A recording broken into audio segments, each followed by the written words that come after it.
Seorang anak inisial KAR 15 tahun kedapatan membawa bendera RMS saat nobar Indonesia versus Guinea berlangsung di kota Ambon, Kamis 9 Mei 2024 malam. Berdasarkan informasi yang dihimpun tribunambon.com, KAR yang masih duduk di bangku sekolah menengah pertama itu berniat mengikuti gelaran nobar tersebut. Dirinya mencari atribut berupa bendera merah putih untuk dibawa ke tempat nobar yang berlokasi di Lapangan Merdeka Ambon. Namun, saat mencari bendera di rumahnya di kawasan Galunggung, KAR menemukan bendera RMS di dalam laci kerja ayahnya.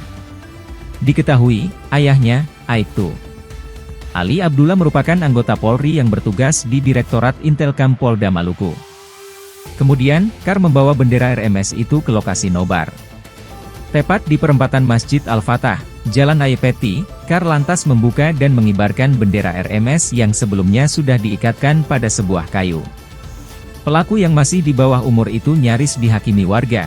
Beruntung ada aparat kepolisian yang sementara berjaga di lokasi kemudian mengamankan pelaku.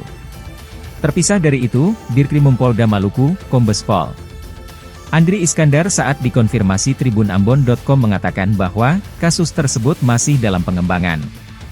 Menurutnya, pelaku masih anak-anak sehingga belum memahami arti bendera RMS. Lanjutnya, lantaran masih berstatus anak di bawah umur, pelaku pun dikembalikan ke keluarganya.